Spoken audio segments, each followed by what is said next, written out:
What's up, my YouTube family? Sergeant Graybeard back with another Outriders video. Today is Saturday, April 17th, and as always, I hope this message finds you healthy and safe.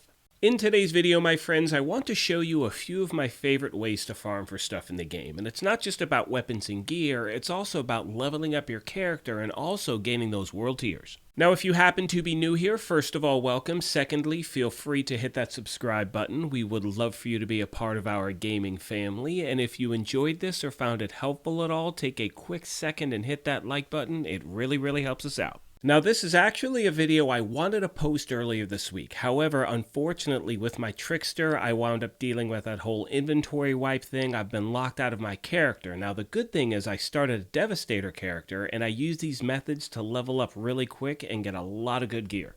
So the first location I'll be showing you today, my friends, is at the gate, and you're going to choose the story point, clear a path forward. Now, once the game loads you in, you're going to do a 180, and you're going to head towards the camp.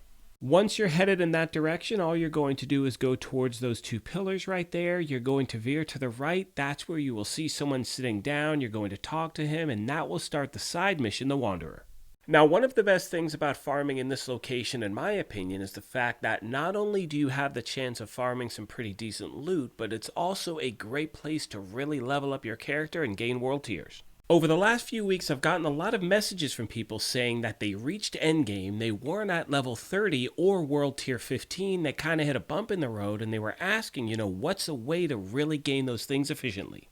And as I mentioned a moment ago, I had to start a new class by default. Now, since I'd already gone through the full story with my trickster, when I started the devastator, I just ripped through the story missions, got to this point, and this is where I really focused on strengthening my character.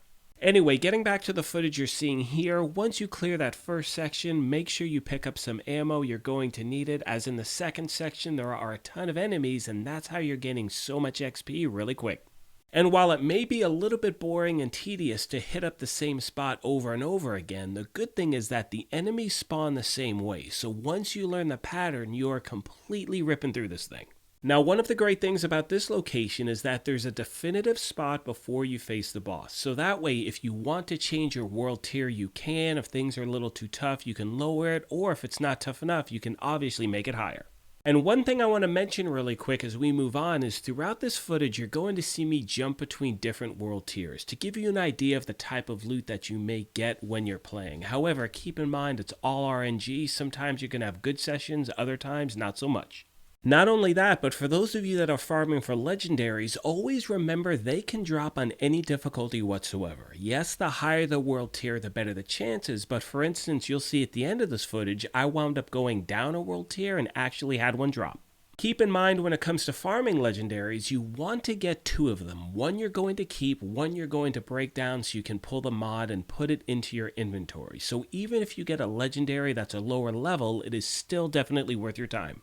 The next spot we'll be going over today is one of two locations at the dunes, and this is something actually a few of you mentioned in last week's video. You're going to go to the dunes and you're going to go to the section, find the source of the light.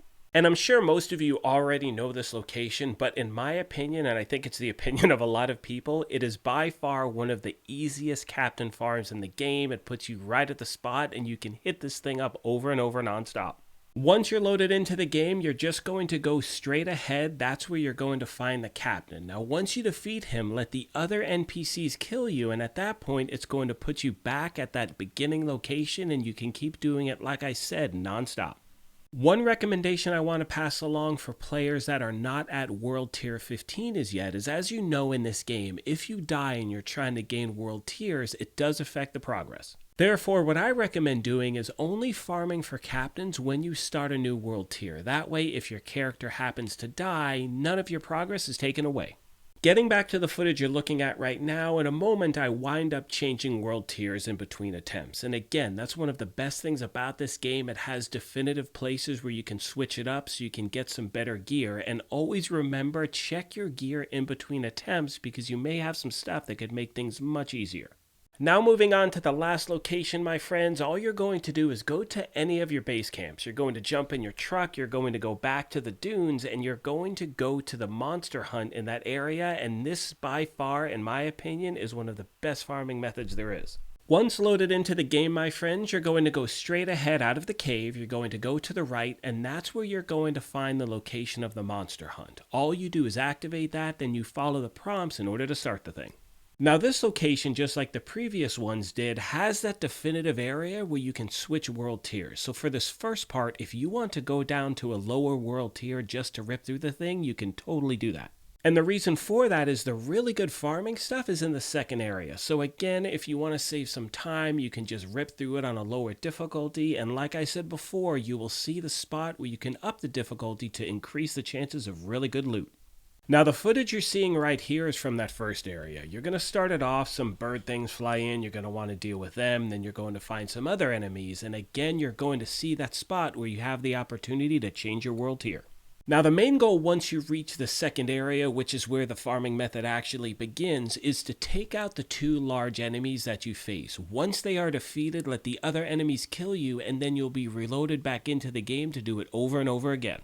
Now chances are that you have your auto loot set to on. However, I recommend once you defeat these two enemies, push down on the directional pad, that will automatically pick everything up.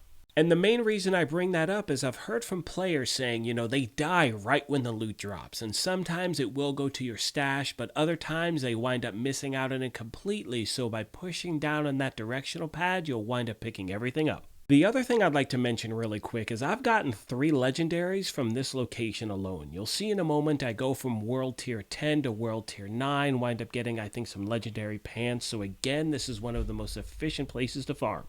With that being said, my friends, I'm going to start to wrap this video up. However, as always, I want to take a moment and thank you all for your continued support. The way you've backed me on these Outriders videos has been absolutely awesome. Most of you know by now that one of my main goals in creating this channel was to create a place where gamers work together. So if you have any tips or tricks you want to pass along or any questions, let me know in the comment section down below and I'll get back to you as quick as I can. Like I mentioned at the beginning of this thing, if you happen to be new here, feel free to hit that subscribe button. If you enjoyed this, you can hit that like button as well. But most importantly, take care of yourselves, be kind to each other, and we will talk to you soon. Thanks again, everyone.